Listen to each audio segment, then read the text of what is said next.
Alhamdulillah, senang sekali pada kesempatan malam kali ini kita berjumpa, dan saya terutama sebelum menyampaikan banyak kalimat yang saya utarakan, saya menyampaikan ribuan rasa maaf karena 2 kali pertemuan saya secara mendadak tidak bisa mengisi kajian di Rabu malam. Allah memang maha pengatur.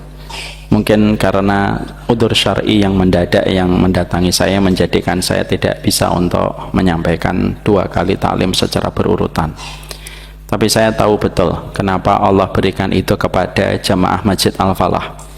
Karena Allah tahu bahwasanya Masjid Al-Falah ini orangnya sabar-sabar, sehingga akhirnya qadarullah 2 kali kesempatan kita tidak berjumpa.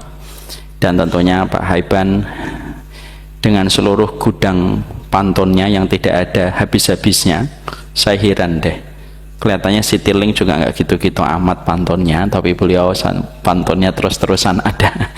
Tapi semoga kita memberikan doa yang terbaik kepada beliau. Memang betul apa yang beliau sampaikan, bahwasanya putra-putra saya kalau datang ke masjid ini selalu kalau melihat Pak Haiban itu langsung berteriak Pak D gitu. Harusnya bukan Pak D, Mbah Kakung gitu.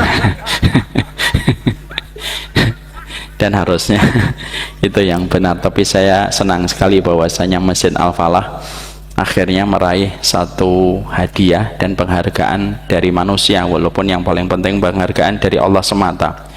Masjid ramah anak ini membuktikan kepada kita bahwasanya masjid itu merupakan pinjaman dari anak cucu kita, Pak.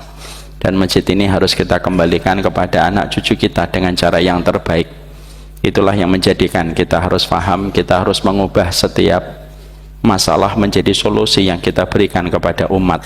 Dan tentunya masjid ini harus menjadi rahilah, yaitu masjid yang mampu membawa dan menyelesaikan setiap beban yang dirasakan oleh setiap umat dalam segala lapisannya. Dan semoga masjid ini menjadikan anak-anak terasa nyaman di tempat ini, dan kita berharap semoga ke depannya bukan hanya orang tua, bukan hanya anak-anak, tetapi anak muda pun mereka nyaman datang ke sini. Saya mengharapkan mungkin satu waktu ada tempat-tempat yang membuat anak-anak nyaman di sini, wifi-nya mungkin ditambahkan, setiap orang bisa datang ke sini, sehingga ketika kita memberikan kenyamanan, maka akhirnya ketika masjid itu terasa rumah, maka anak-anak muda apapun masalahnya, mereka tahu jalan pulang mereka, dan jalan pulang mereka itu 2. Kalau mereka kecewa di dalam rumah mereka, maka mereka bisa datang ke masjid. Inilah yang sering kita lupakan. Kadang kita diberikan amanah untuk memakmurkan masjid, tapi terkadang yang kita pikirkan adalah program-program individual yang kita pikirkan. Tapi kadang kita lupa bagaimana bisa memberikan kenyamanan kepada seluruh lapisan masyarakat. Masjid itu bukan tempat kembalinya orang yang solih, tapi masjid itu justru menjadi tempat kembalinya orang yang salah. Kalau kita solih tidak butuh masjid, karena sesungguhnya karena kita banyak kekurangan, kita banyak kesalahan, kita datang ke masjid supaya kita bisa membersihkan diri. Di tempat inilah si solih dan si salah bertemu dan berjumpa. Di tempat inilah dakwah itu dirangkai supaya orang yang salah bisa menjadi solih. Di tempat inilah dakwah itu dirangkai supaya orang yang cinta sama riba benci sama riba, orang yang cinta kepada zina benci kepada zina, dan orang yang melakukan kedoliman mereka berhenti dari kedoliman itu. Itulah fungsinya masjid. Dan inilah yang menjadi harapan kita, bahwasanya masjid itu menjadi mercusuar ilmu dan menjadi mercusuar persaudaraan. Saya terus berdoa semoga Masjid Al-Falah ini salah satu masjid yang terus tidak pernah bosan untuk menggaungkan rumah persaudaraan bagi setiap kaum muslimin. Dan itulah yang menjadi harapan kita. Kalau masjidnya tidak ada pengurus yang saling bertikai, tidak ada pengurus yang saling bermusuhan, anak-anak itu pasti nyaman berada di masjid. Tapi kalau anak-anak terlalu banyak melihat pertikaian, banyak melihat permusuhan, dia tidak akan nyaman. Apapun yang berbau agama, kalau di dalam agama itu banyak pertikaian, pasti dia akan menyepi, pasti dia akan menepi, dan dia tidak akan butuh dengan materi agama, karena terlalu banyak keberisikan dan kegaduhan yang ditimbulkan. Sudahlah, nggak usah banyak bertengkar sesama umatnya Nabi Muhammad. Jangan jadikan hadis Bukhari untuk memisahkan umatnya Nabi Muhammad dengan umatnya Nabi Muhammad yang lain. Jangan menggunakan hadis Bukhari untuk memisahkan Nabi Muhammad dari umatnya Sallallahu Alaihi Wasallam.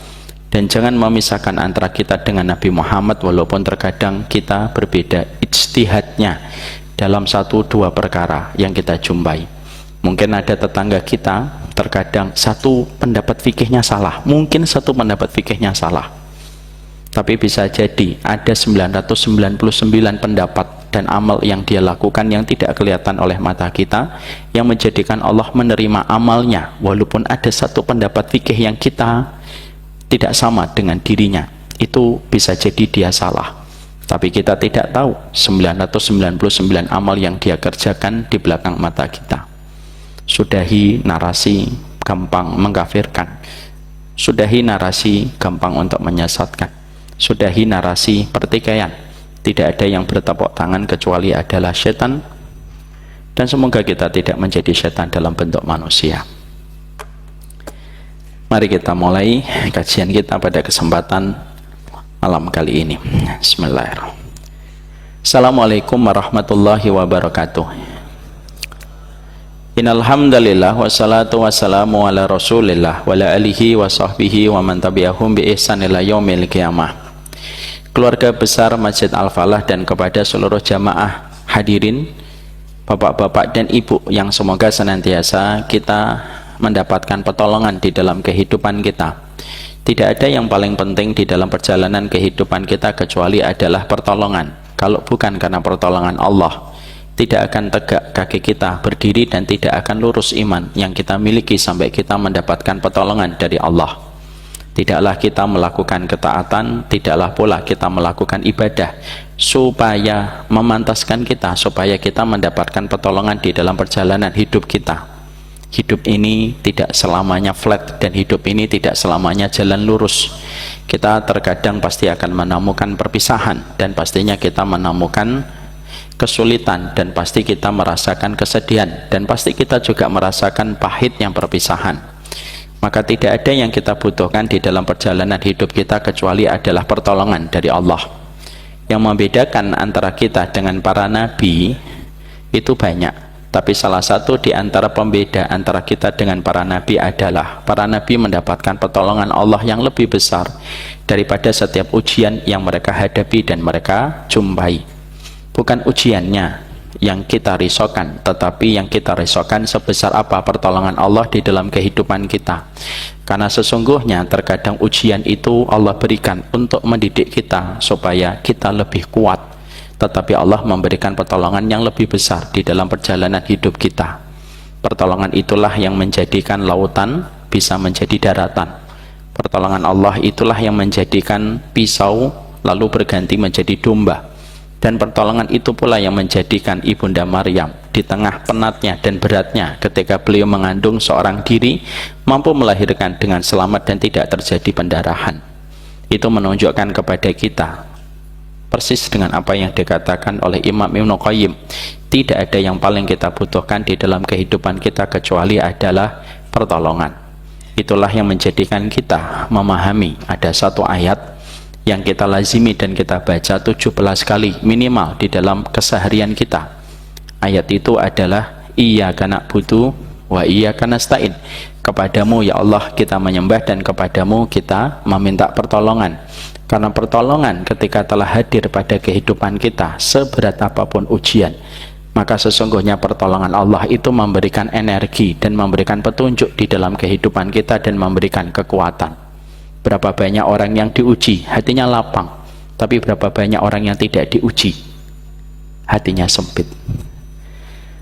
Berapa banyak orang yang mendapatkan fitnah dan mendapatkan cobaan yang berat tetapi jiwanya terasa kuat. Tapi berapa banyak orang yang jarang diuji tetapi jiwanya itu rapuh. Inilah yang menjadikan kita mengerti, semoga setiap apapun yang kita lakukan tidak pernah lepas supaya Allah memantaskan kita mendapatkan pertolongan. Apapun ketaatan yang kita lakukan, Pak, ketaatan itu akan memberikan hasil terbaik di dalam kehidupan kita supaya turun pertolongan Allah sebagaimana turunnya air hujan ketika membasahi bumi. Ketaatan itu memantaskan kita mendapatkan pertolongan. Pertolongan itu tidak selalu kaya, pertolongan itu tidak selalu material. Pertolongan itu sesuatu yang terkadang tidak kelihatan oleh kasat mata tetapi memberikan energi dalam kehidupan kita. Pertolongan itu datang dengan ketaatan dan kejujuran kita kepada Allah. Ada sebuah hadis yang bagus banget. Ada seorang sahabat itu digigit kalajengking. Maka pada satu pagi beliau menceritakan dan mengeluhkan apa yang menimpa kepadanya kepada baginda Nabi Shallallahu Alaihi Wasallam. La dhaghotni al-aqrab ya Rasulullah, saya disengat kalajengking ya Rasulullah. Maka respon Nabi dan jawaban Nabi sederhana tetapi memberikan sebuah message yang sangat kuat, powerful. Beliau mengatakan, laula an taqula a'udzu bi kalimatillahi tammah min syarri ma khalaq ma laqatka al-aqrab. Kalau tadi sore kamu mengucapkan dzikir a'udzu bi kalimatillahi tammah min syarri ma khalaq. Kalau kamu mengucapkan dzikir itu, ya Allah, aku berlindung kepada kalimat-Mu yang sempurna dari setiap keburukan makhluk yang tercipta, pasti kalajengking itu tidak akan menggigitmu. Pasti kalajengking, ular, apapun yang berbisa tidak akan menyengatmu. Hadis itu ada di dalam Riyadhus Shalihin, memberikan kepada kita sebuah pesan yang sangat kuat. Kita ini butuh pertolongan Allah, tapi pertolongan Allah itu tidak bisa kita dapatkan secara laduni. Pertolongan Allah itu tidak bisa kita dapatkan secara tiba-tiba tanpa effort yang kita berikan. Jujurlah kepada Allah di dalam ketaatan, jujurlah kepada Allah dalam ibadah, jujurlah kepada Allah dalam setiap ilmu yang kita kaji dan kita pelajari. Kejujuran kita kepadanya, itulah yang mendekatkan kita kepada pertolongan Allah. Karena sesungguhnya ketika sudah ditolong oleh Allah, maka sesungguhnya tidak ada masalah apapun yang kita hadapi kecuali dengan ridho dalam setiap perkara yang kita jumpai. Dan Allah mengkuatkan kita dengan cara yang unik dan paling istimewa dalam kehidupan manusia. Lihat bagaimana caranya Allah ketika mengkuatkan orang Palestina. Caranya Allah itu tidak pernah bisa kita tebak. Bagaimana alurnya ketika datang. Tiba-tiba masyarakat yang bisa jadi jumlah pondoknya lebih sedikit daripada jumlah pondok di Indonesia. Dan bisa jadi mungkin kaum musliminnya lebih banyak kita dibandingkan mereka. Tapi mereka adalah orang yang mampu untuk tetap bergembira di bawah hujan badai yang menerpa mereka. Hidup itu bukan kita menjauh dari badai, tapi hidup itu adalah bagaimana kita bisa menerima ridho ketika badai itu datang, persis sebagaimana yang dicontohkan terbaik oleh saudara kita di Palestina. Semoga kita mendapatkan pertolongan dari Allah. Kalaulah ucapan a'udzu bikalimatillahi tammah min syarri ma khalaq menghindarkan Bapak dari cobaan, menghindarkan Bapak dari ujian, menghindarkan Bapak dari berbagai macam kesulitan, maka sesungguhnya ketaatan-ketaatan yang lebih besar daripada dzikir itu sejatinya adalah memberikan kepada kita pertolongan. Ta'aruf ilallah firraha ya'rifka fi syiddah. Kenali Allah di waktu lapangmu, Allah pasti akan menemanimu dan membantumu di waktu sempitmu. Alhamdulillah, tentunya kita senantiasa menata kesyukuran kita kepada Allah. Tentunya syukur itu kita harus paham Bapak dan Ibu. Syukur itu sesuatu yang sangat berat. Syukur itu sifatnya long term. Sabar itu sifatnya short term. Kalau kita sabar itu biasanya ketika kita berpisah, ketika sulit, ketika sakit, dan ketika kita merasakan kesedihan. Tapi sesungguhnya sabar itu short term, karena biasanya kita berikan hanya pada saat ketika kita mendapatkan kesulitan. Syukur itu long term, karena kita harus memberikan kesyukuran itu setiap waktu, padahal kenikmatan yang Allah berikan itu jauh lebih banyak daripada setiap ujian yang Allah berikan kepada kita. Kenapa kita sering ingat berapa kali kita masuk rumah sakit, tapi kita tidak pernah ingat berapa kali kita menarik nafas? Ya, manusia itu ingatnya ujian, tetapi lupa dengan besarnya kenikmatan. Syukur itu menjadikan kita bisa memahami betul bahwasanya syukur itu berat, dan kita tidak bisa bersyukur kecuali dengan panduan ilmu yang membimbing kita. Wa kaifa tasfiru ma lam tuhit bihi khubra. Nabi Khidir pernah mengingatkan Nabi Musa, Gimana kamu bersabar atas sesuatu yang kamu tidak ketahui ilmunya? Sebagaimana sabar itu harus ada ilmunya, syukur pun ada ilmunya. Syukur, dan kita bersyukur bukan hanya ketika kita mendapatkan rezeki yang banyak, bersyukur pula ketika kita mendapatkan rezeki yang sedang dikurangi takarannya oleh Allah. Bersyukur ketika mendapatkan kenikmatan yang banyak, itu adalah keistimewaan, itu adalah kebaikan. Tapi bersyukur ketika kita mendapatkan kenikmatan yang sedikit, itu kemuliaan. Makanya Ali bin Abi Thalib, beliau ketika dikatakan takwa, maka beliau berkata takwa itu asyukuru bil qalil. Maka beliau mengatakan sesungguhnya takwa itu apa? Syukur terhadap sedikitnya harta yang Allah berikan kepada kita. Kalau Bapak punya uang 15 miliar, Bapak bersyukur, itu kebaikan. Dan itu wajar, 15 miliar. Bapak makan martabak sehari 50 kali pun juga nggak akan habis uang 15 miliar. Karena kita bersyukur ketika mendapatkan 15 miliar itu kebaikan. Tapi bersyukur ketika sedang dikurangi oleh Allah, itu kemuliaan. Karena tidak ada yang bisa bersyukur pada sesuatu yang sedikit kecuali orang yang mulia ketika dia telah mengenal Allah. Makanya kalau ada orang kaya raya dia bersyukur, sebagian logika kita masih bisa menerima. Tapi kalau ada orang fakir dan mendapatkan cobaan tetapi dia bersyukur, itu adalah jalan kemuliaan. Ustadz, kondisi kita lagi berat, turbulensi ekonomi belum berlalu, 2 tahun, 3 tahun sudah kita lewati dan kondisi ekonomi pun belum merangkak naik. Kalaupun kita mendapati hari ini dengan kondisi yang belum sebagaimana harapan kita, Pak, saya tahu banyak tukang ojek yang terkadang ngelembur sampai jam 1 malam, sampai jam 11 malam. Karena memang kondisi itu berat.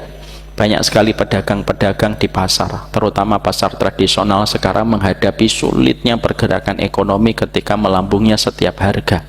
Tapi bagaimanapun itu terjadi, kita harus ingat kemudahan yang Allah berikan kepada kita sudah jauh lebih banyak.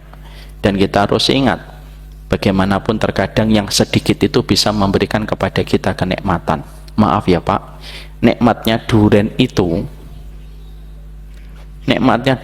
bukan karena banyaknya, nikmatnya durian itu karena sedikitnya. Coba kalau Bapak makan durian cuma 1-2, itu terasa nikmat. Kalau Bapak cuma bisa membeli 2 durian, nah saya belum pernah dikasih durian di Al-Falah, enggak apa-apa ya, enggak apa-apa, saya sih orangnya bersyukur. Padahal yang tadi ngomong sebelum saya katanya punya pohon durian, enggak apa-apa, enggak apa-apa, ya Allah saya ridho, ya Allah raditu billahi rabb. Tapi nikmatnya durian itu karena sedikit Pak. Coba kalau Bapak mendapatkan durian itu 2 truk Pak, saya yakin Bapak nggak akan terasa nikmat. Kolesterol mungkin bisa jadi nambah. Itulah kenikmatan. Allah terkadang memberikan kepada kita sesuatu yang Allah kurangi, bukan karena Allah itu tidak mampu, tapi terkadang Allah jadikan kita dikurangi itu supaya terasa nikmat. Makan seroto yang 2 pekan lalu Bapak pada makan dan saya tidak makan, nikmatnya seroto itu pasti pada mangkok yang pertama, bukan pada mangkok yang kedua. Betul atau tidak? Ya, seroto itu nikmatnya dalam 2, lapar dan tidak terlalu banyak nambah. Coba kalau kita makan seroto 3 mangkok, nikmatnya sudah tidak ada. Allah itu jadikan orang beriman. Kenapa ada orang beriman kadang-kadang hartanya tidak banyak? Supaya nikmatnya terasa. Kenapa orang-orang yang tidak beriman itu hartanya berlimpah-limpah? Karena nikmatnya sudah hilang. Akhirnya mereka bingung. Lihat orang yang berzina di barat, gampangnya mereka berzina ketika kenalan orang di diskotik menjadikan mereka tidak puas dengan definisi zina. Zina 1 orang tidak puas, zina 3 orang, zina 3 orang tidak puas, zina 5 orang bareng-bareng. Tidak puas juga zina sama binatang, tidak puas juga. Hari ini mereka mulai kebingungan dengan jenis kelaminnya. Allah itu menjadikan terkadang takaran rezeki kita mungkin terhadap turbulensi ekonomi yang sedang kita hadapi, bukan karena Allah tidak bisa menolong negara kita tercinta, bisa, gampang bagi Allah nolong. Tapi terkadang Allah kurangi itu supaya kita kembali terasa nikmat. Kadang-kadang nasi goreng yang kita makan Tidak terasa nikmat sebanding dengan nasi goreng dulu yang kita makan ketika ibu masak lalu membagi 3 kepada anaknya, sepertiga untuk kita, sepertiga untuk bapak, untuk abang kita, sepertiga untuk adik kita. Kadang-kadang nikmatnya nasi goreng itu masih tidak bisa terkalahkan dengan nasi goreng yang kita makan di restoran. Karena apa? Dikurangi bukan Allah tidak mampu, dikurangi karena Allah ingin memberikan makna kepada kita supaya kita bisa menikmati apa yang tidak bisa dinikmatin orang. Saya dulu Pak, ada teman saya belajar di Mauritania, adik kelas saya, dia belajarnya di Mauritania, yaitu daerah Singkit. Singkit itu daerah pencetak para ulama. Nanti kalau Bapak buka YouTube, itu ketik itu Singkit. Di sana Singkit itu Pak, sopir angkot saja hafal 30 juz Pak. Sopir angkot 30 juz. Tidak usah nanya di sini, pasti berbeda. Maka sesungguhnya di daerah Singkit ketika adik kelas saya pulang dan cerita, gimana kamu di Singkit? Masya Allah Ustadz, di sana itu kayak 20 tahun Indonesia yang lalu, 20 tahun Indonesia yang lalu. Tapi mereka tidak punya handphone, tidak ada smartphone gitu.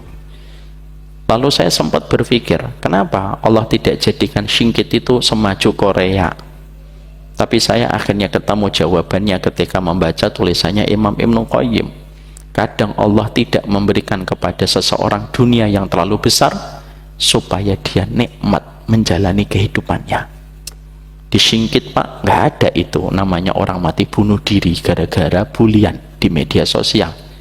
Di Singkit itu anak-anaknya kuat Pak. Di Singkit itu tidak ada anak yang marah-marah gara-gara handphonenya diambil sama orang tuanya. Di Singkit tidak ada seorang anak diculik oleh seseorang yang baru dikenal di media sosial. Kehidupannya ketika saya saksikan video di handphonenya adik kelas saya, kehidupan mereka basic, sederhana sekali, kayak kehidupan kita 20 tahun yang lalu Pak. Tapi di situ ada kenikmatan yang tidak bisa kita beli, walaupun kita hari ini mengaku sebagai orang yang memiliki teknologi mutakhir. Semua itu nikmat itu karena takarannya, bukan karena kadarnya. Bukan karena banyaknya, maaf, tapi karena kadarnya. Dan itulah kunci kenapa orang mukmin kadang-kadang hartanya itu tidak dibuat oleh Allah banyak. Mengapa Bapak tidak bisa memiliki 5 miliar pertama walaupun usia Bapak sudah 40 tahun? Mungkin kalau Bapak dapat 5 miliar pertama, mungkin bisa jadi Bapak tidak ngaji. Tapi kadang-kadang akhirnya Allah berikan kepada kita keterbatasan supaya terasa nikmat kehidupan. Semoga yang kaya bertambah bersyukur, semoga yang belum punya pun kita tidak pernah kehilangan rasa kita bersyukur kepada Allah. Dunia itu Pak kayak air Pak. Kalau dunia itu kayak air, kalau 1 gelas kita bisa nikmatin, 1 toren bisa kita nikmatin untuk mandi, 1 bak bisa kita pakai untuk istinja dan cebok. Tapi kalau airnya 1 lantai, mau dipakai apa itu air 1 lantai Pak? Tidak bisa untuk apa-apa. Inilah yang menjadikan kita paham Allah bisa jadi memberikan kepada kita banyak sekali keinginan kita yang terkabul. Allah bisa menjadikan ekonomi kita melejit Mak, melebihi negara manapun. Tapi terkadang kita harus paham hikmah kenapa Allah berikan kepada kita hartanya dan ekonominya, pergerakannya melambat. Mungkin salah satu hikmahnya supaya terasa kenikmatan, supaya kita berlatih pada sesuatu yang sedikit. Kalau Allah menjadikan Bapak tidak mendapatkan apa yang Bapak mau, karena apa yang kita mau terkadang bisa membawa kepada kita kerusakan. Yang manis belum tentu baik untuk kita. Ya, jadi kalau Bapak nanya, kenapa saya belum punya mobil listrik Ustaz? Ya mungkin mobil listrik itu cocok buat orang lain, tetapi tidak cocok untuk Bapak. Sekarang lagi hujan deras Pak di mana-mana. Takutnya Bapak kesetrum ya. Jadi tidak usah punya mobil listrik. Semoga Allah memberikan keberkahan untuk kita. Semoga kita menjadi hamba yang bersyukur kepada Allah. Amin insyaallah. Kapan durennya? Bapak dan Ibu, kita tentunya paham bahwasannya Allah itu zat yang memudahkan setiap urusan kita, dan Allah tidak pernah menyulitkan urusan kita. Kalau kita paham betul dengan Allah, maka sesungguhnya Allah itu zat yang selalu memudahkan, karena Allah itu memiliki sifat memudahkan dan Allah tidak pernah memiliki sifat menyulitkan. Di dalam surat Al-Baqarah 185 secara jelas Allah memproklamirkan di dalam firman-Nya, yuridullahu bikumul yusra wa la yuridu bikumul usra. Allah itu menginginkan yang mudah dan Allah tidak pernah menginginkan yang sulit untuk kehidupanmu. Makanya kita lihat betapa Allah itu memudahkan setiap urusan kehidupan kita. Saking sayangnya Allah kepada kita, maka wujud refleksi kecintaan Allah kepada kita, Allah tidak pernah menyulitkan kita. Sholat kita hanya 5 kali dalam satu hari, jumlah yang tentunya tidak sebanding dengan kenikmatan yang kita rasakan. Zakat kita hanya 2,5% Pak, dan bandingkan dengan pajak yang kita bayarkan, 2,5% itu jauh lebih sedikit daripada kewajiban kita membayar pajak. Ketika kita wudhu lalu kita dalam kondisi sakit, maka kita cukup melakukan tayamum, dan itu menunjukkan kepada kita bahwasanya kehidupan ini diatur oleh Allah semudah-mudahnya dan tidak ada kesulitan yang Allah inginkan di dalam perjalanan hidup kita. Bapak tidak bisa puasa, ada qadha.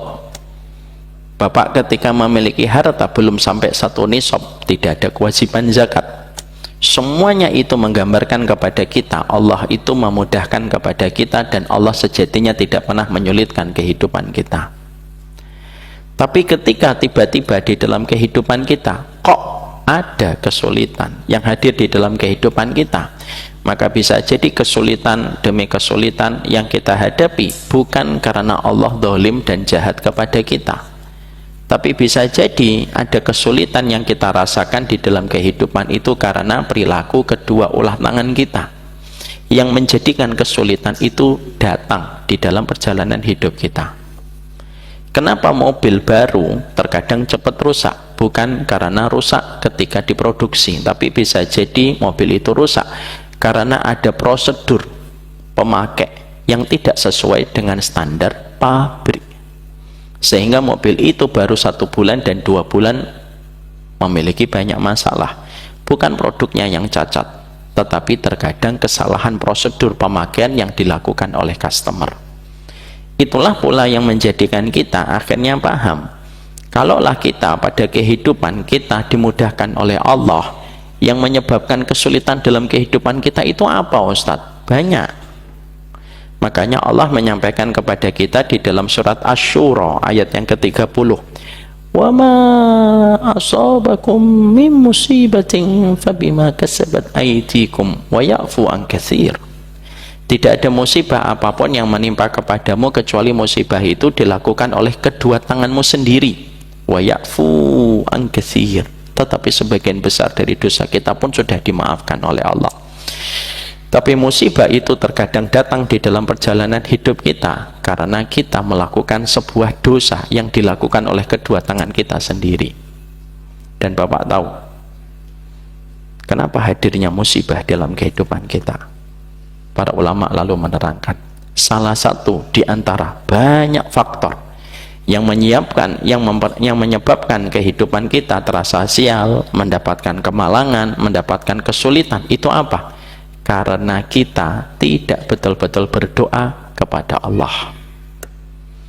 Makanya doa itu merupakan senjata bagi orang yang beriman, dan itulah yang dikatakan oleh Nabi, ad-du'a'u silahul mu'min. Doa itu merupakan senjata bagi orang yang beriman, karena bisa jadi musibah menimpa kepada bapak, musibah menimpa kepada ibu, kesulitan menimpa pada kehidupan kita, bukan Allah yang jahat, tapi kita yang tidak maksimal di dalam memanfaatkan senjata yang Allah berikan kepada kita, dan senjata itu bernama doa. Itulah yang menjadikan kita akhirnya paham. Imam Syafi'i menjadi ulama itu salah satunya karena keberkahan doa. Bapak pernah saya terangkan kan, Imam Syafi'i itu sengaja beliau ketika belajar di kota Mekah, salah satu yang diincar oleh Imam Syafi'i itu apa? Meminum zam-zam langsung di kota Mekah sembari beliau berdoa. Dan beliau berdoa setidaknya 2 permintaan. Ya Allah, jadikanlah aku pemanah dan jadikanlah aku ulama yang menjadi rujukan banyak kaum muslimin. Dan dua-duanya dikabulkan oleh Allah. Imam Syafi'i kalau manah Pak, 10 panah yang meleset cuma 1, 9 panah tepat pada target. Karena Imam Syafi'i bukan hanya sekedar ulama, beliau pemacu kuda dan beliau pun seorang pemanah, dan beliau pun menjadi ulama besar yang menjadi rujukan dan menjadi referensi banyak seluruh kaum muslimin di atas muka bumi, tidak lepas dari kekuatan doa. Karena doa itu merupakan kekuatan, dan orang yang tidak berdoa, tidak peduli dengan doa, tidak paham tentang doa, tidak mengerti tentang ilmunya doa, maka sesungguhnya dialah yang menciptakan musibah yang terjadi pada hidupnya ketika mereka tidak berdoa. Ibu yang buruk bukan hanya ibu yang mereka mengucapkan doa yang jelek, tapi ibu yang buruk, kata para ulama, yaitu adalah seorang ibu yang jarang dan tidak pernah mendoakan anak-anaknya, padahal dia pemegang 3 kali doa yang paling mustajab dibandingkan seorang bapak. Makanya kita nanti boleh bicara sama istri kita, istriku, kamu boleh marah, kamu boleh ngambek, kamu boleh kecewa sama saya, tapi jangan pernah berhenti untuk mendoakan anak-anakku, karena sesungguhnya doanya seorang ibu 3 kali lebih cepat melesat untuk membentuk kebaikan masa depan anak kita dibandingkan doanya kita sebagai seorang bapaknya. Semua itu tentang doa, semua itu berpulang dari doa, dan semuanya itu kembali kepada doa. Makanya Bapak ingatkan kisah dan riwayat yang saya pernah sampaikan, apa yang Allah bekalkan kepada Nabi Adam ketika Nabi Adam diturunkan dari surga. Karena Nabi Adam itu diturunkan dari surga. Muhammad bin Sirin itu mengatakan sama-sama dikeluarkan, iblis dikeluarkan dari surga, Adam dikeluarkan dari surga, tapi karena iblis tidak mengaku salah dan Adam mengaku salah dan menyesal betul terhadap kesalahan beliau ketika memakan buah yang Allah haramkan, itulah yang menjadikan Allah membekali Nabi Adam yang Allah tidak bekali iblis. Apa yang Allah bekalkan kepada Nabi Adam sebelum Nabi Adam diturunkan dari surga, yang termaktub di dalam ayat fatalaqa Adamu min rabbihi kalimatin fataba alaihi innahu huwat tawwabur rahim, di dalam surat Al-Baqarah. Adam menerima satu kalimat dari Allah, dari kalimat itulah Nabi Adam diterima taubatnya. Apa yang dititipkan Allah kepada Nabi Adam, apa saku, apa uang saku dalam tanda petik yang Allah berikan kepada Nabi Adam sebelum Nabi Adam diturunkan dari surga menuju kepada belantara dunia, yang dititipkan Allah adalah doa. Apa doanya?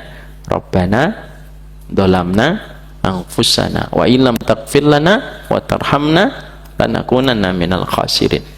Dan itu menunjukkan kepada kita itu bermula dari doa dan berakhir dengan doa. Apa doanya kita kalau kita meninggal dunia? Yang paling kita harapkan orang ketika menjenguk dan melayat kita, Allahumma fillahu warhamhu wa'afihi wa'fu anhu. Kita dimulai dari doa dan diakhiri dengan doa. Tidak patut dan tidak pantas seorang muslim meremehkan doa. Setelah kita memahami ini, mari kita memahami tentang doa kita yang ke-34. Masya Allah ya, sebentar lagi sudah mau selesai ini. Tidak terasa 4 tahun selesai. Kita akan membaca doa yang ke-34 yang sudah kita sampaikan pada prolognya pada pertemuan 3 minggu yang lalu.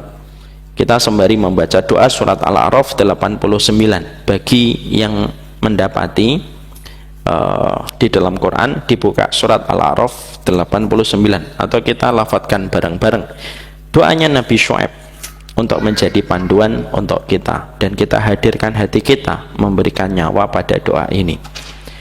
Rabbana ftah bainana wa baina qaumina bil haqqi wa anta khairul fatihin. Ini doanya Nabi Syuaib. Rabbana ftah bainana wa baina qaumina bil haqqi wa anta khairul fatihin. Nabi Syuaib yang diutus kepada satu wilayah, yaitu wilayah Madian, pada saat ketika semua ikhtiar dakwahnya menembus tembok yang begitu keras, pada saat itulah Nabi Syuaib itu berdoa, Rabbana ftah bainana wa baina qaumina bil haqqi wa anta khairul fatihin. Ya Allah, berikanlah keputusan yang benar antara kami dengan kaum kami, dengan sebaik-baik keputusan, karena sesungguhnya Engkau adalah zat yang memberi sebaik-baik keputusan di dalam kehidupan.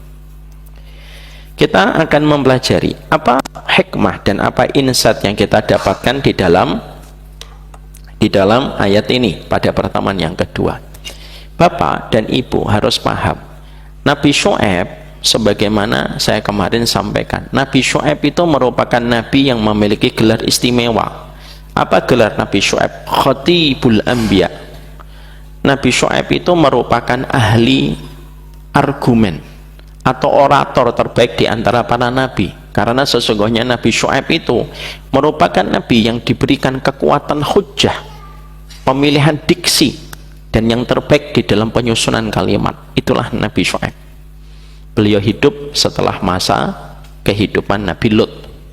Nabi Syuaib disebutkan di dalam Al-Quran 11 kali namanya beliau, dan menunjukkan kepada kita bahwasanya Nabi Syuaib itu termasuk di antara orang ketika sudah berbicara, kekuatan setiap diksi dan setiap kalimat yang disampaikan Nabi Syuaib di dalam dakwah itu kalimat bijak dan bernas. Artinya Nabi Syuaib tidak hanya sekedar berkata, tapi beliau memiliki public speaking yang luar biasa, sampai Nabi yang memberikan kepada beliau sebuah gelar, yaitu Khatibul Anbiya. Ahli khutbahnya para nabi itu ya Nabi Syuaib. Jadi ibarat kata Pak, kalau kita keluarga sering mengadakan acara mendatangi calon mantu, biasanya yang kita pilih untuk mewakili kita sebagai pihak yang melamar, biasanya orang yang pandai bicara di antara keluarga kita.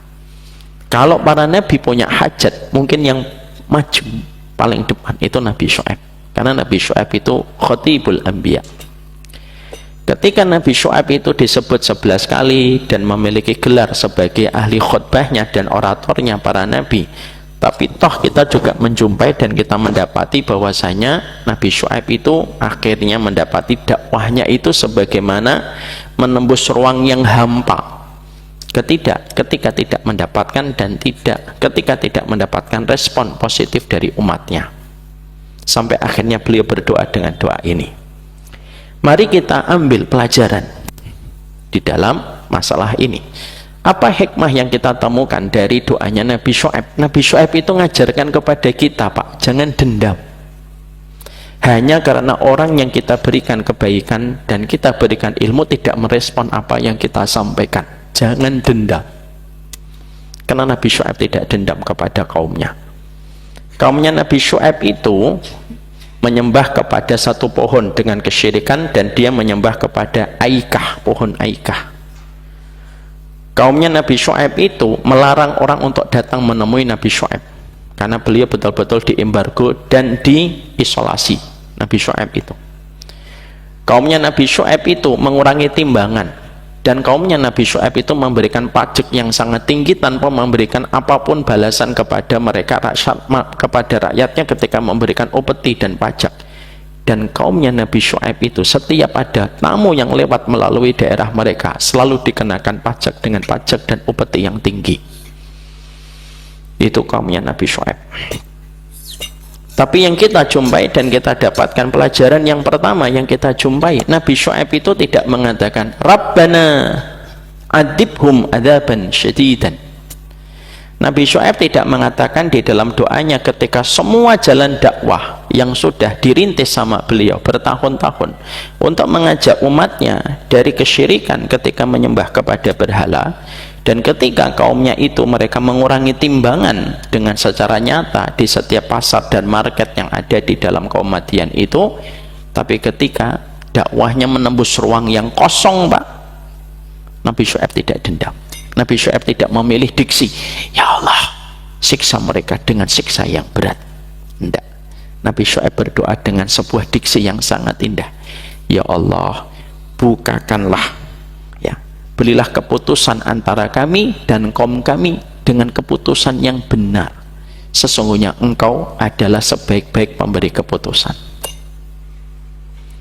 Kita dan siapapun orang, tidak usah kita lah, siapapun manusia yang berjalan di atas ilmu dan siapapun manusia yang berjalan di atas kebenaran, maka hendaklah mereka itu memiliki sifat basic yang harus dimiliki setiap orang ketika mereka berjalan di atas kebenaran.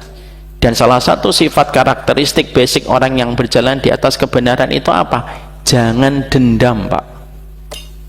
Jangan dendam. Ini nasihat untuk saya juga. Jangan dendam. Makanya Allah paling tidak suka kalau di antara wali-walinya itu ada yang dendam. Masih ingat kisah yang saya sampaikan tentang Abu Bakar? Saya pernah menyampaikan kisah Abu Bakar ketika Abu Bakar pernah marah kepada siapa? Mistah bin Usasah. Mistah bin Usasah itu kerabatnya Abu Bakar, dari kalangan muhajirin, saudara dekatnya Abu Bakar. Tapi ketika Aisyah dituduh berzina oleh Abdullah bin Ubay, lo kok bisa-bisanya Mistah bin Usasah ikut-ikutan dan mengatakan Aisyah berzina? Kecewa? Kecewa, Pak. Marah? Marah, Pak. Bagaimanapun Abu Bakar tetap manusia biasa. Marah Abu Bakar. Dan Abu Bakar lalu berkata, demi Allah ya, aku tidak akan pernah memberikan lagi nafkah kepada dirimu, dan aku tunggu kamu nanti di akhirat. Kalimat yang biasanya kita ucapkan kan, Pak, kalau kita lagi kecewa sama orang. Demi Allah ya, saya tunggu di pengadilan Allah. Ketika kalimat itu diucapkan sama Abu Bakar, apakah Allah membiarkan kalimat itu? Allah merespon, apakah Allah merespon dan membenarkan kalimat itu keluar dari Abu Bakar, lisannya beliau? Tidak, Pak. Tidak.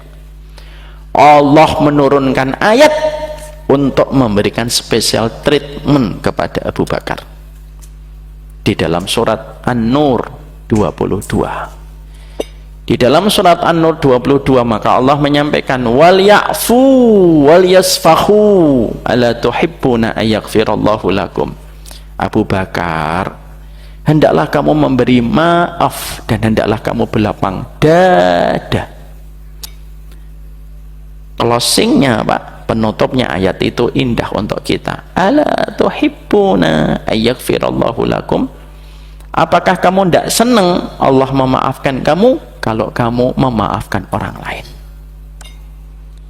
Makanya sebagian ahli tafsir mengatakan, kalau ingin mudah diampuni oleh Allah, mudahkanlah dirimu. Mudahkanlah dirimu untuk memaafkan orang. Kenapa Allah memberikan special treatment kepada Abu Bakar?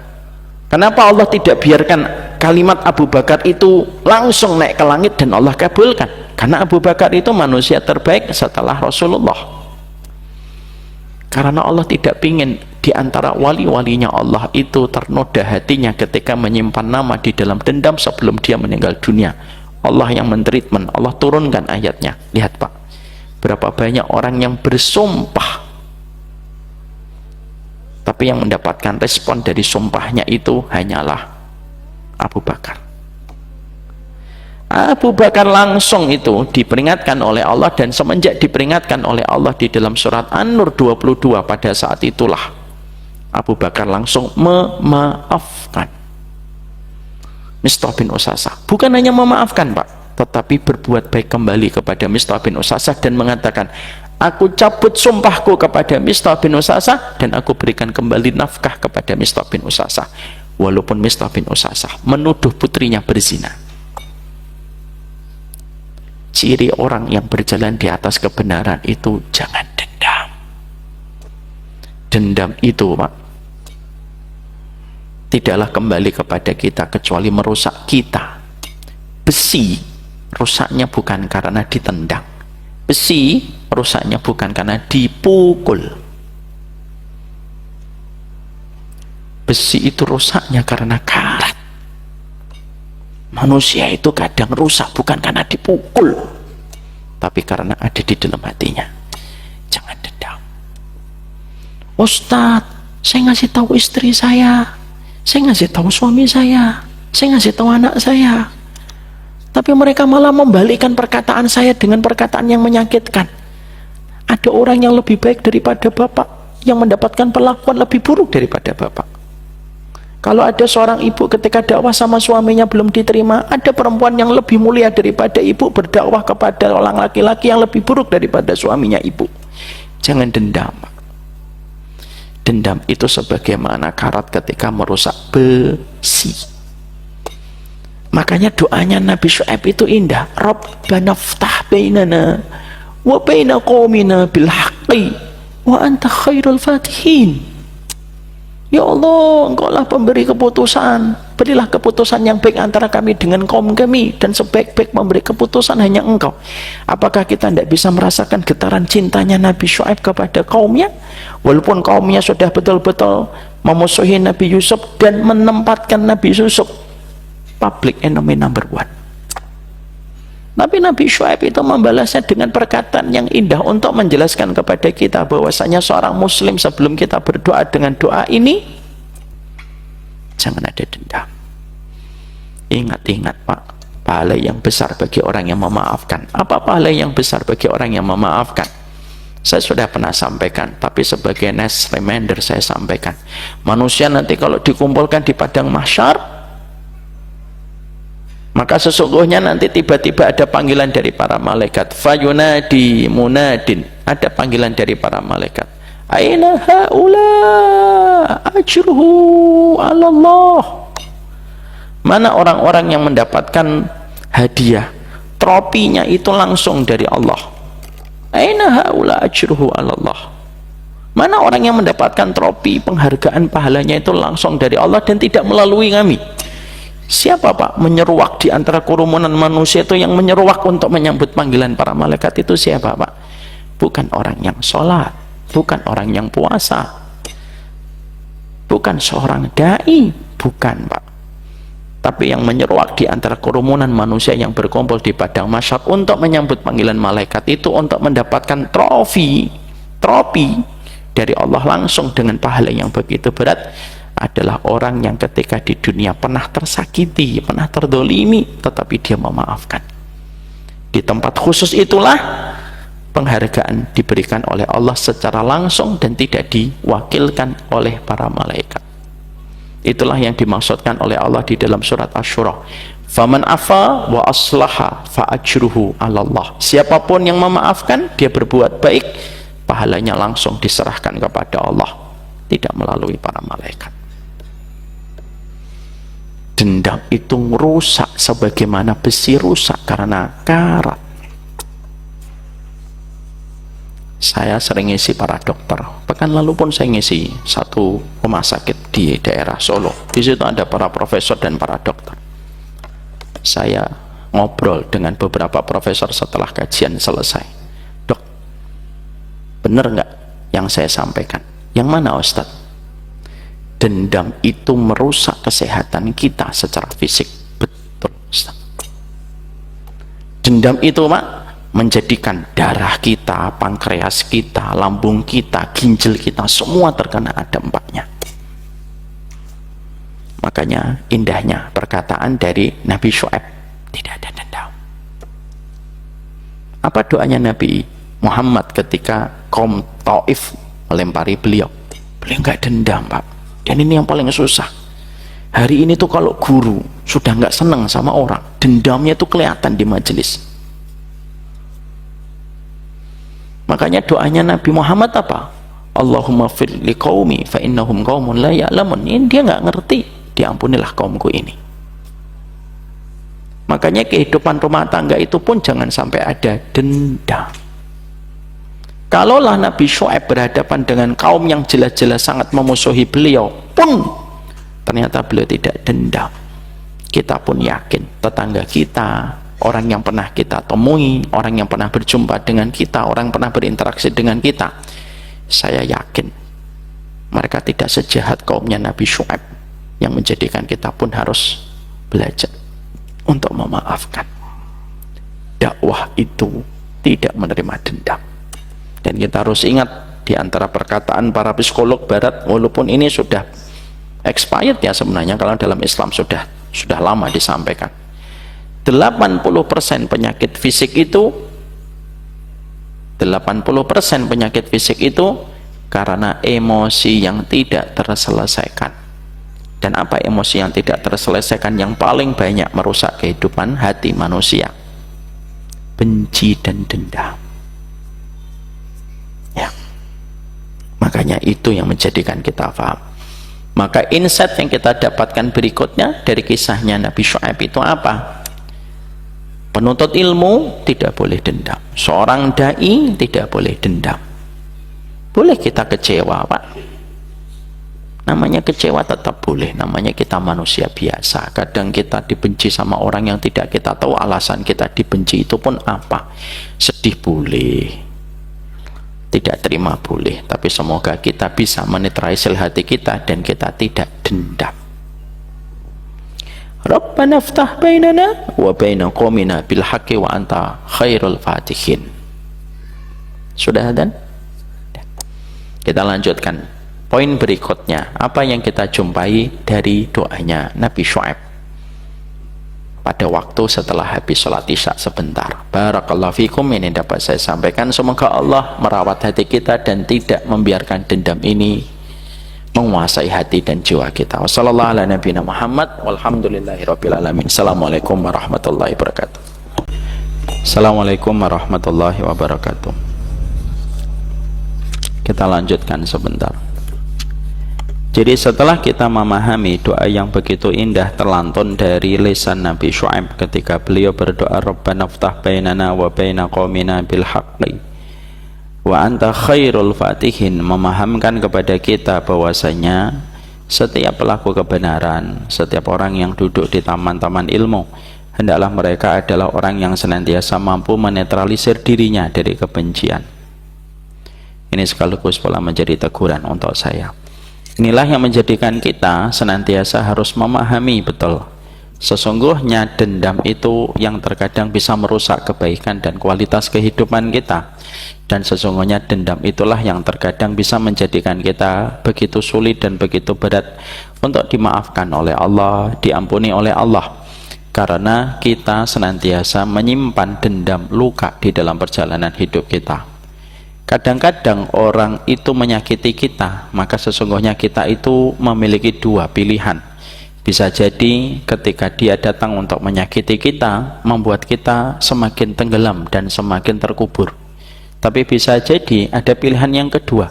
Terkadang setiap rasa sakit yang kita temukan ketika orang berbuat kejahatan dalam kehidupan kita justru menjadikan kita bisa berubah menjadi lebih baik. Maka pilihlah jalan takdir yang terbaik ketika ada orang yang menyakiti kita. Jangan sampai akhirnya kita pun rusak disebabkan karena kita tidak mampu menetralisir diri kita hanya ketika orang tidak bersikap sesuai dengan apa yang kita inginkan. Saya jadi teringat ada seorang ulama namanya Abu Ja'far At-Tahawi.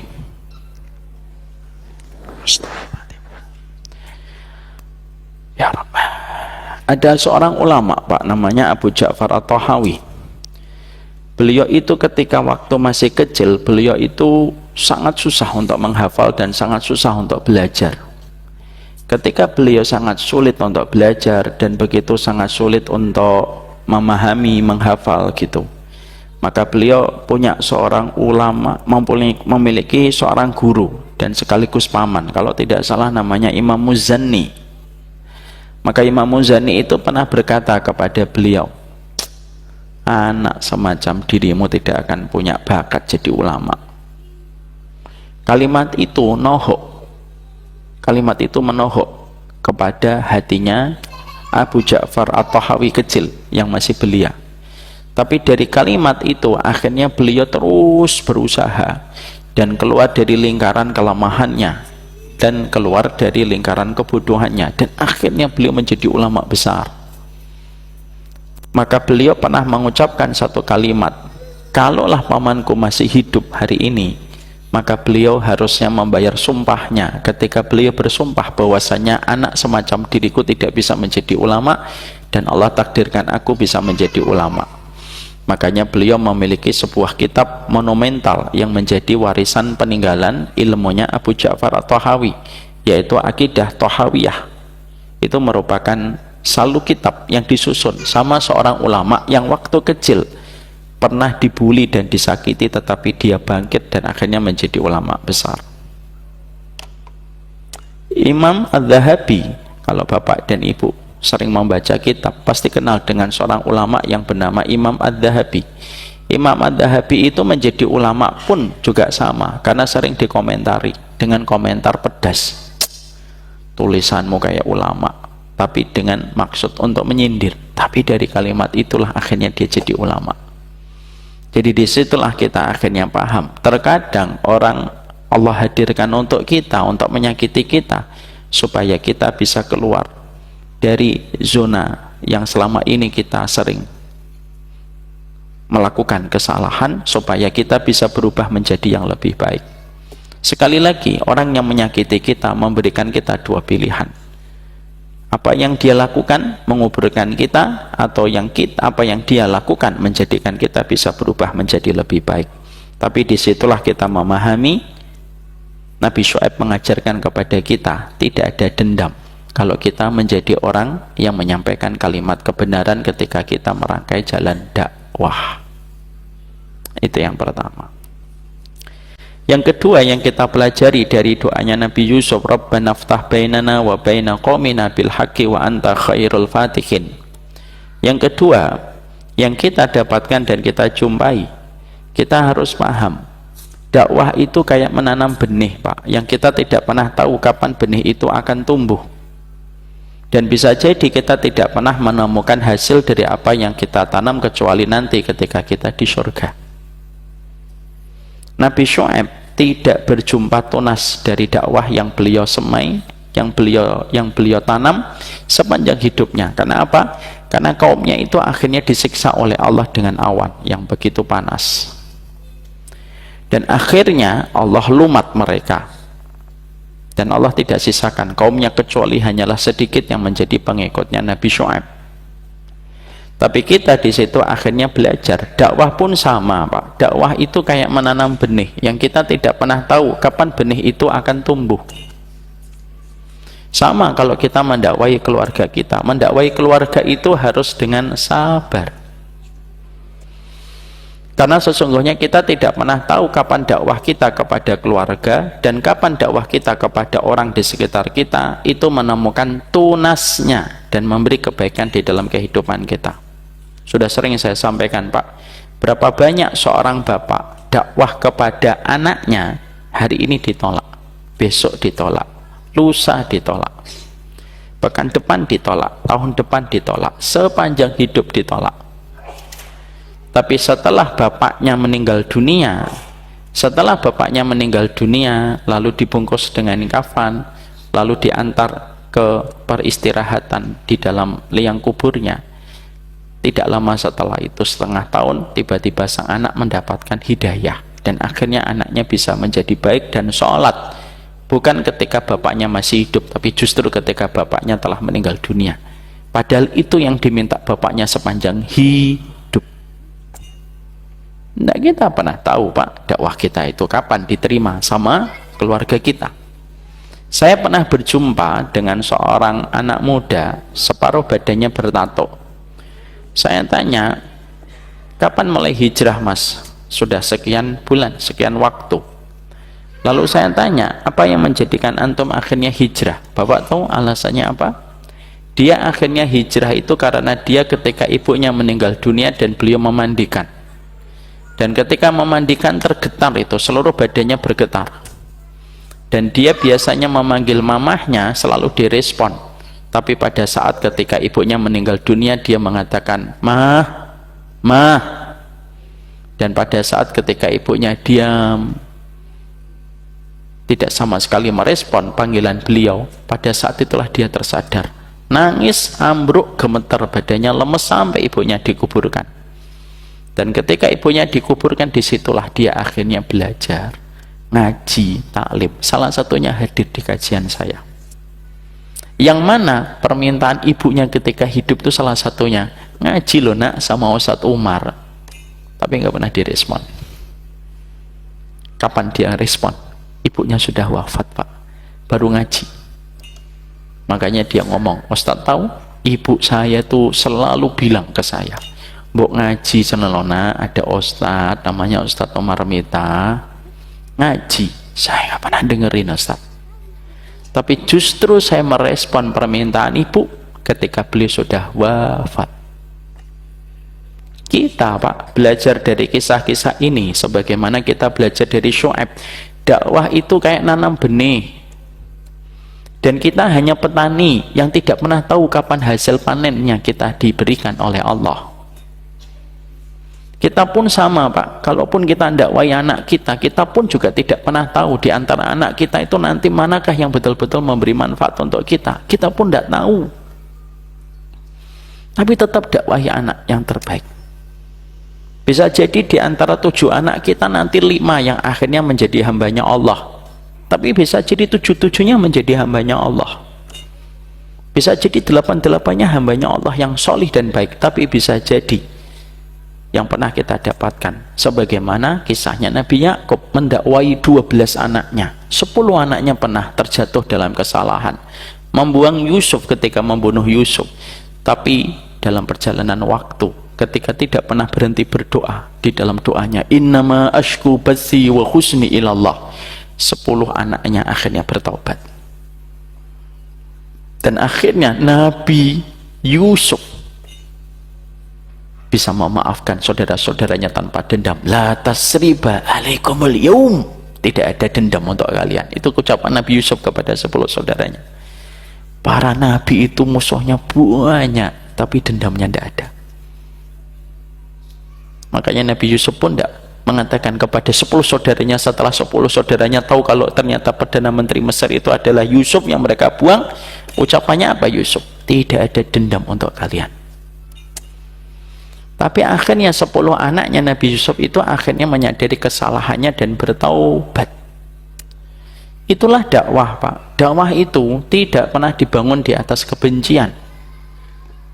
Dan kalau ada di antara kita kalau dakwah kok belum diterima, bukan yang salah yang mendengar, mungkin kita yang kurang maksimal di dalam memaksimalkan setiap dakwah kita. Saya ambilkan contoh perusahaan iklan pak. Perusahaan iklan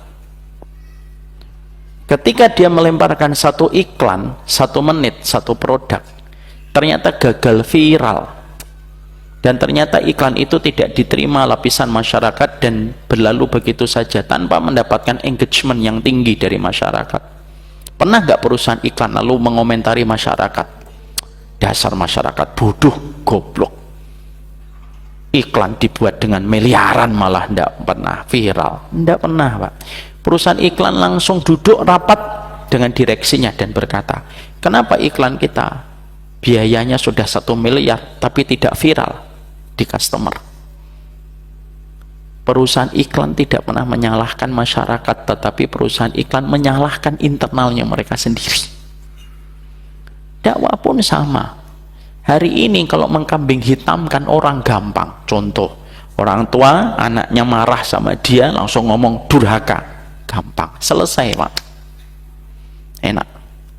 Nanti anak kita terbebani dengan kalimat durhaka di sepanjang hidup.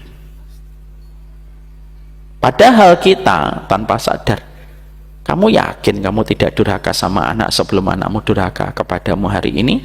Ingat loh, kehidupan kita itu selalu terkait dan tersambung dan tidak ada yang terputus, karena hidup itu lebih daripada halaman setiap buku. Halaman 18 yang kita baca itu tidak pernah lepas dari halaman 1, 2, 3, 4, 5, 6 sampai hadirnya halaman 18. Tidak mungkin dong tiba-tiba bapak membaca buku halaman 20 1 sampai 19 nggak ada kaitannya dengan halaman 20. Tidak mungkin. Sama bu, kita ini jangan mudah nyalahin orang, jangan mudah nyalahin masyarakat. Bodoh, Memang kebanyakan manusia tidak tahu, atau jangan-jangan kita sedang bersembunyi di balik kata-kata itu yang sebenarnya kita pun lagi bermasalah di dalam dakwah kita. Mungkin kalimatnya tidak maksimal, mungkin penyampaiannya tidak menggugah hati, mungkin suaranya tidak bagus dan lain sebagainya. Sehingga akhirnya yang kita jumpai adalah bahwasanya dakwah itu kayak menanam benih, tapi tidak pernah kita menyalah-nyalahkan ketika belum maksimal, tapi tetap berikan kebaikan dakwah itu. Karena bisa jadi besok mendakwahi istri, hari ini belum, mungkin besok belum, mungkin lusa. Mendakwahi suami pun sama, dan kita tidak pernah tahu arah mata angin hidayah kapan menerpa dan menyapa kepada orang yang kita cintai. Makanya kita akhirnya mengerti, janganlah lambatnya satu hidayah yang mengenai kepada satu orang menyebabkan kita sudah membencinya hanya karena lambatnya hidayah menyapa kepada hatinya. Ya. Karena apa? Tidak boleh mengukur ukuran sepatu orang dengan ukuran kaki kita. Kenapa Bapak bisa tahu kebenaran? Mungkin Bapak keluarganya baik, keluarganya tidak abangan, bapaknya baik, ibunya baik, nggak pernah terlibat masalah ekonomi, tidak pernah terlibat masalah finansial. Akhirnya ketika Bapak hidup dari satu keluarga yang hangat, jadilah Bapak orang yang begitu mudah menerima setiap nasihat. Tapi tidak semuanya kayak keluarga kita, Pak. Ada teman kita bercanda di depan kita, tapi menyimpan luka yang panjang ketika bapaknya dulu mungkin pernah selingkuh dan meninggalkan ibunya. Ibunya saking beratnya finansial tidak bersiap untuk mendidik anaknya. Keluarganya abangan. Lalu kita tiba-tiba ketika dakwah itu lambat menyapa hidayah kepadanya, lalu kita membencinya. Makanya di dalam Islam ada kata wala wal barok, tapi walaknya itu didahulukan, Pak. Karena apa? Karena setiap orang yang beriman punya hak untuk dicintai, dan setiap manusia pun punya hak untuk dicintai. Makanya akhirnya berdakwalah setiap waktu, Pak. Apalagi sama anak, terutama kalau Bapak punya anak laki-laki. Kalau punya anak laki-laki, terus dakwahi setiap waktu, tetapi menjaga jeda itu juga penting.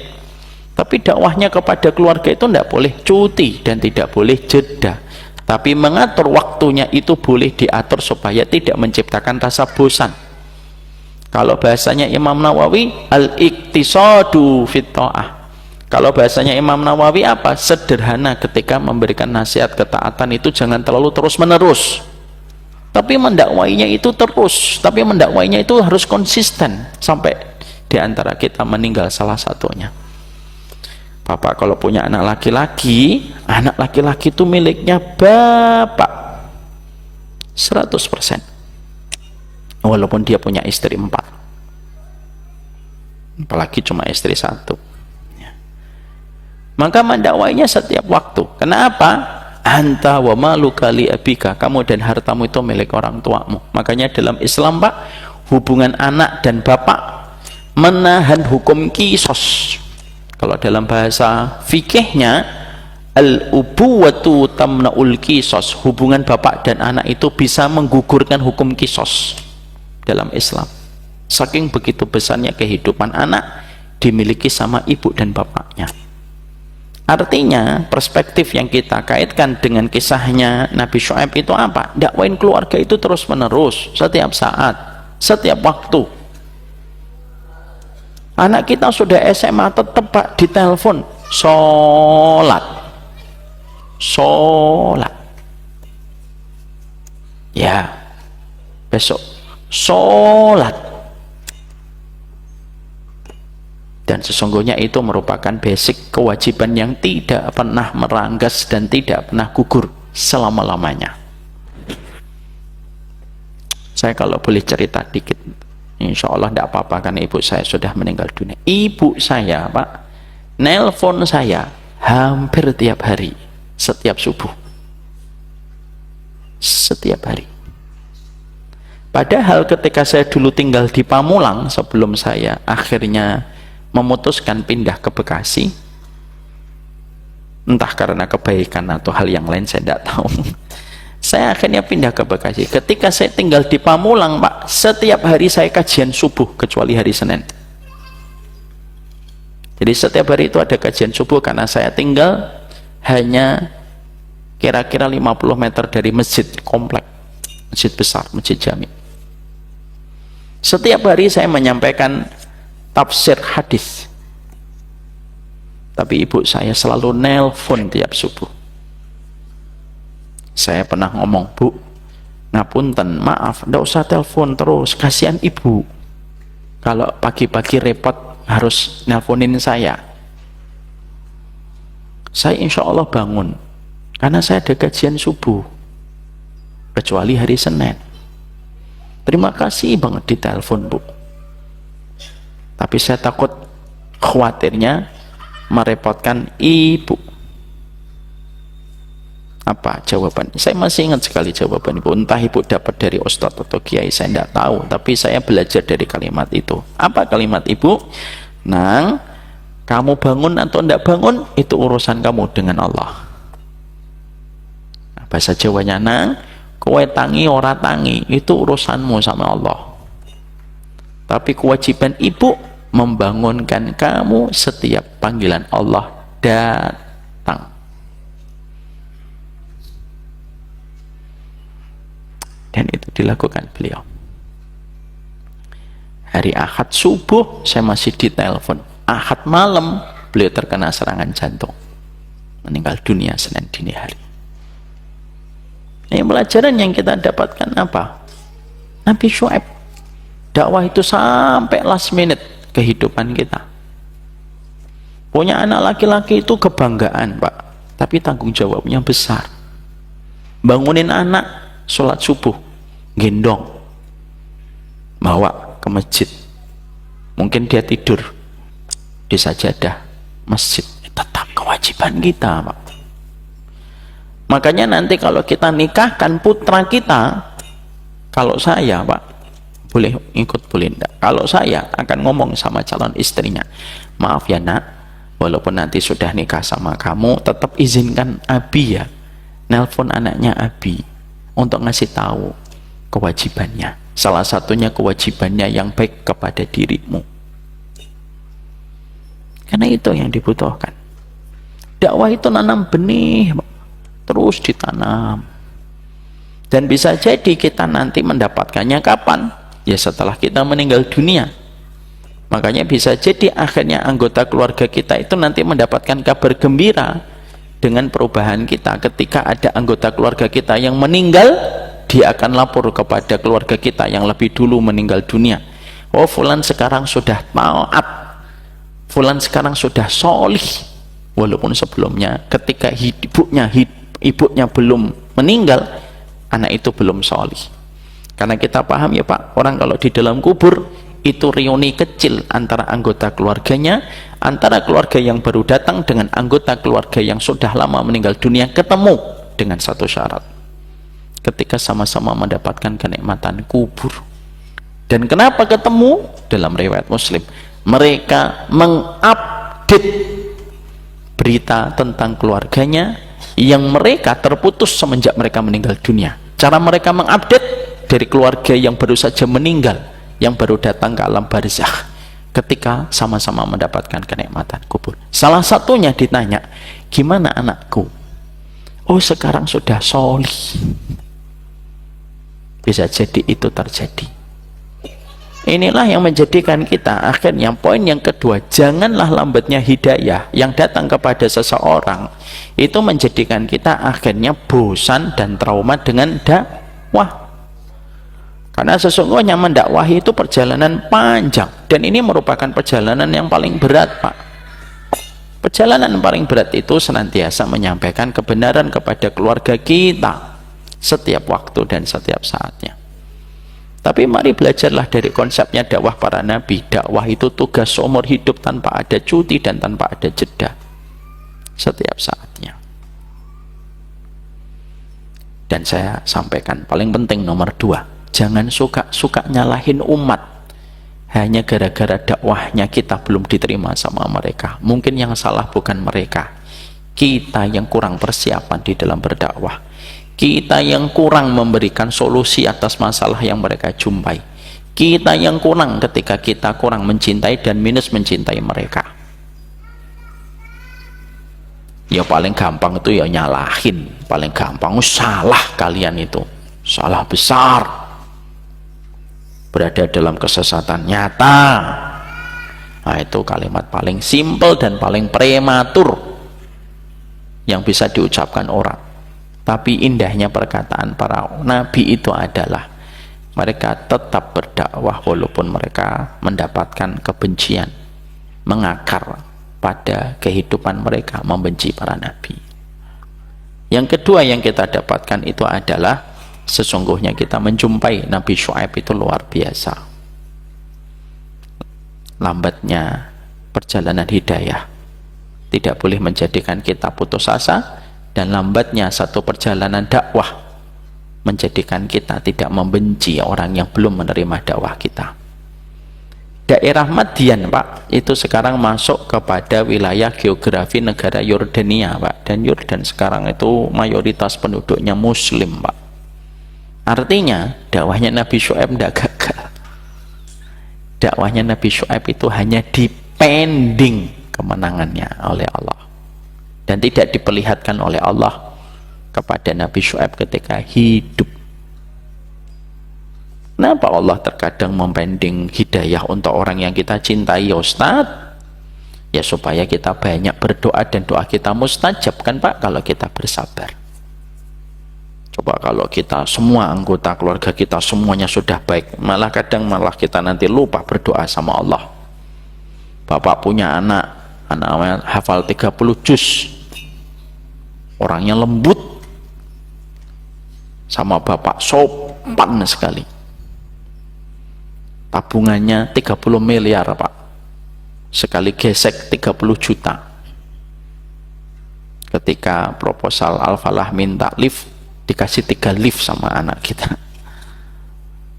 Apa yang terjadi kalau kayak gitu Pak? Malah nanti kita bisa jadi sombong dan akhirnya lupa untuk memohon pertolongan kepada Allah. Kadang-kadang kita dakwah belum diterima sama keluarga kita karena sesungguhnya Allah masih memberi harapan kepada kita supaya banyak berdoa.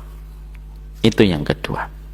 Apa yang ketiga? Rabbana ftah bainana wa baina qaumina bil haqqi wa anta khairul fatihin.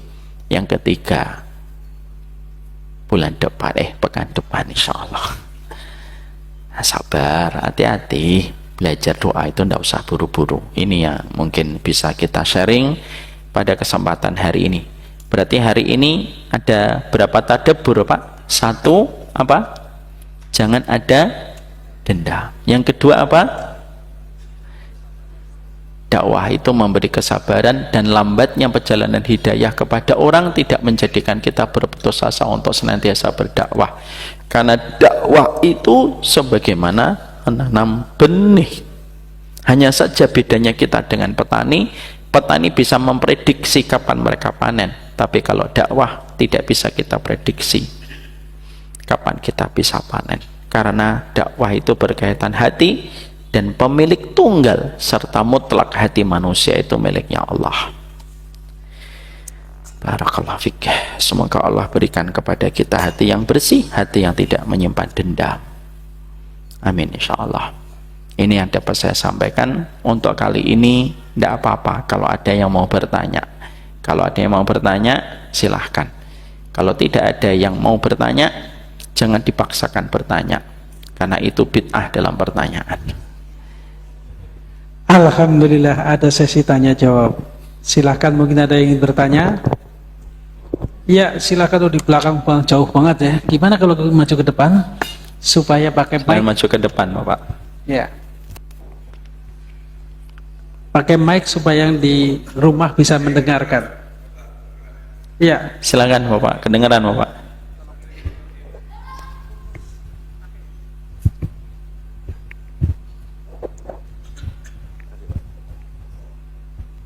Oke, bismillahirrahmanirrahim. Assalamualaikum warahmatullahi wabarakatuh. Salam. Mohon izin bertanya Pak Ustadz. Tadi di awal tausiah Pak Ustadz menceritakan tentang kisah Nabi Adam yang diusir dari surga dan iblis, ya, dengan iblis. Tapi Nabi Adam bertaubat sedangkan iblis tidak, sehingga ada keberkahan dari Nabi Adam.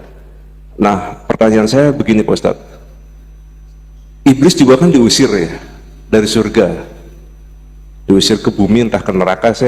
Penjelasannya saya belum paham kemana. Nah, pertanyaan saya, yang diusir duluan itu siapa Pak Ustadz? Kan yang Adam, ketika Adam disembah diciptakan, lalu iblis disuruh untuk bersujud, dia adalah yang satu-satunya menolak makhluk ciptaan Allah yang menolak untuk bersujud kepada Adam.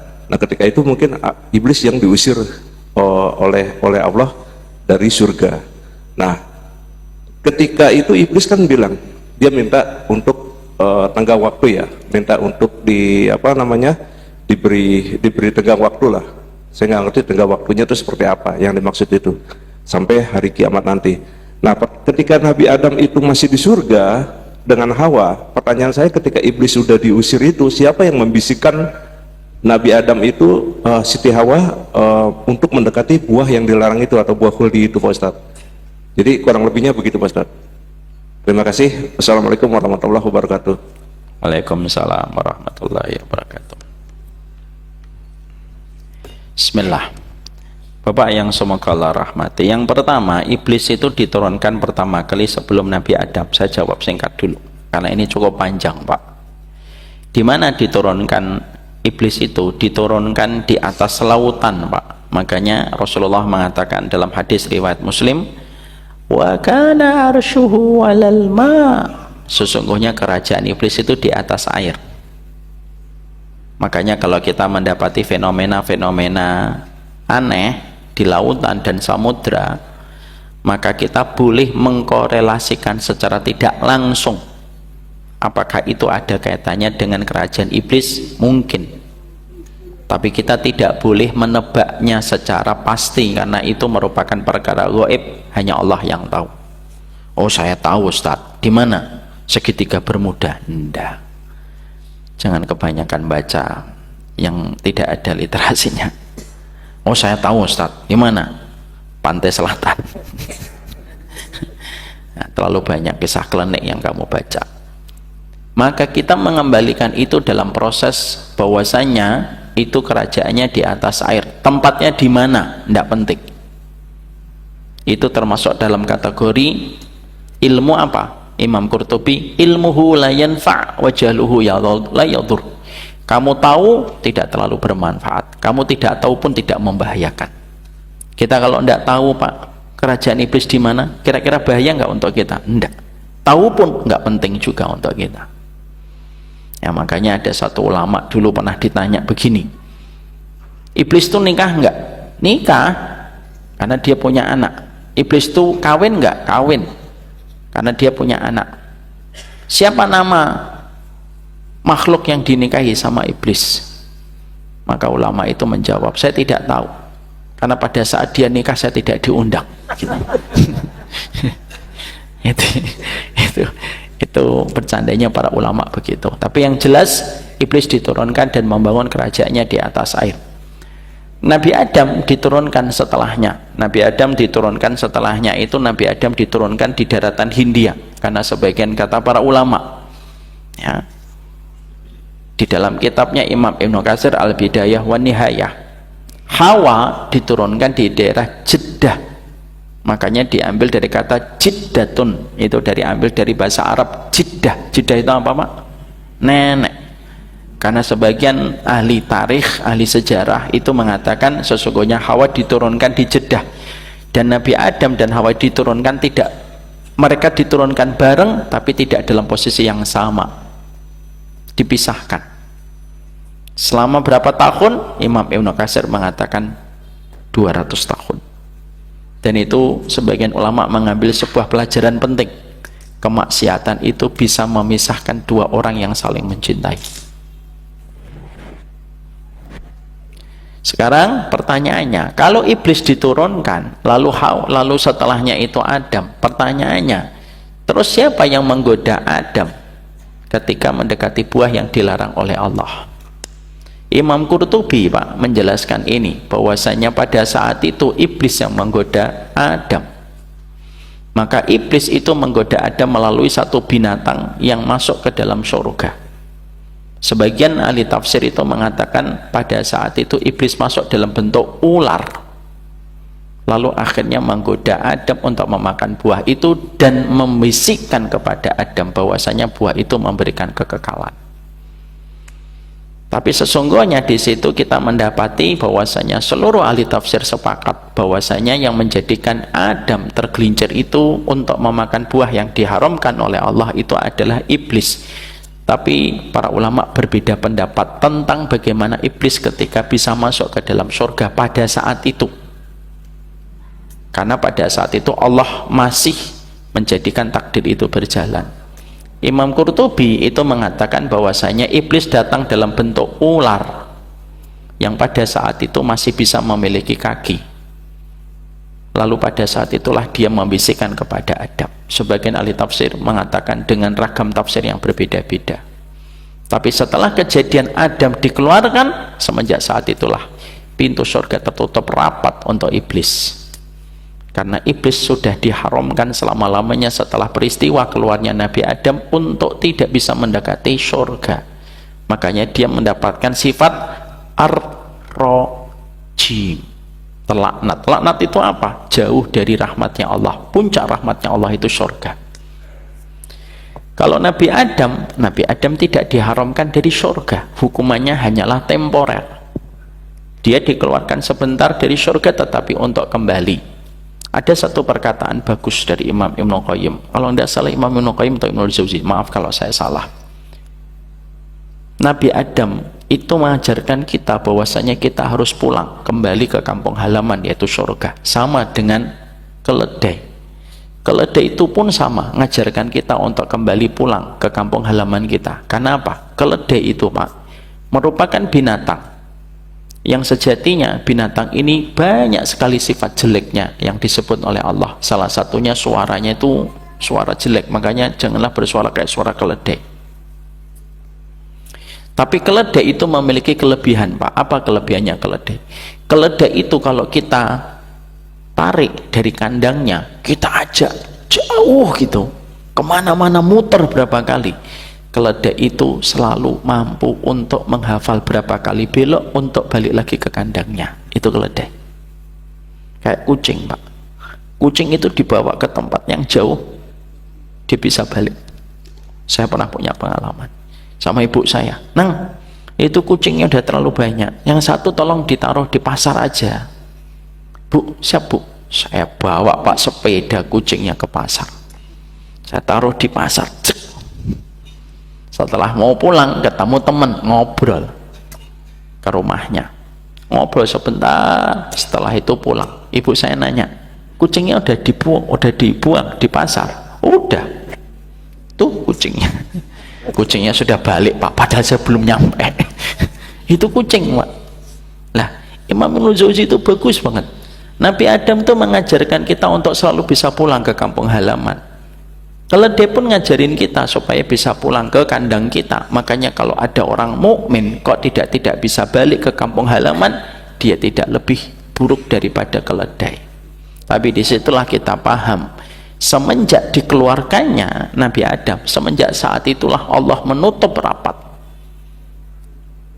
surga. Bukan hanya surga, bahkan pintu-pintu langit pun ditutup oleh Allah.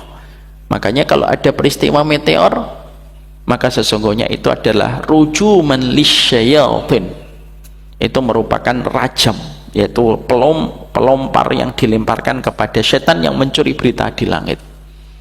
Tapi sebelum Nabi Adam dikeluarkan dari surga, maka sesungguhnya takdir itu Allah berikan bahwasanya iblis dibiarkan oleh Allah naik untuk menggoda Nabi Adam. Dan sebagian ahli tafsir itu mengatakan dalam bentuk ular. Wallahu a'lam bishawab. Bisa dipahami, Bapak? Tapi semenjak keluarnya Nabi Adam tertutup rapat. Bukan hanya surga, bahkan iblis pun tidak bisa mendekati langit. Iblis itu tidak bisa mendatangi langit. Bahkan untuk mencuri berita-berita langit pun dia tidak akan pernah bisa. Makanya itulah yang menjadikan akhirnya kita memahami betul bahwasanya itulah yang disampaikan oleh Imam Qurtubi. Itulah yang disampaikan oleh Imam Al-Qurtubi. Salah satunya ada di dalam kitab At-Tadhkirah li Ahwalil Mauta wa Umuril Akhirah. Mungkin kita tidak usah bertanya langsung, ularnya gede atau kecil Ustaz? Anaconda atau ular piton Ustaz? Enggak kita tahu. Ilmuhu la yanfa wa jaluhu la yadur. Kita tahu pun tidak terlalu bermanfaat, kita pun tidak tahu tidak membahayakan kalau sudah kayak gitu. Bisa dipahami Bapak? Insyaallah. Saya kira beliau pertanyaannya mewakili 23 pertanyaan yang lainnya. Marilah kita pulang Pak. Masya Allah malam-malam tidak tepat juga ngaji malam-malam itu. Mari kita pulang karena Nabi tidak pernah taklim habis isya terlalu lama. Ini aja sudah terlalu lama kan, bahaiban. Makanya semoga Allah memberikan keberkahan untuk kita. Nanti kita lanjutkan pekan depan. Saya ada safar kayak tidak ada insya Allah. Berarti kita masih lanjutkan insight yang kita dapatkan dari doanya Nabi tercinta, Nabi Syuaib, Khatibul Anbiya, satu-satunya Nabi yang diberikan status oleh baginda Nabi, oratornya para Nabi. Subhanakallahumma wa bihamdika asyhadu an la ilaha illa anta astaghfiruka wa atubu ilaik. Assalamualaikum warahmatullahi wabarakatuh.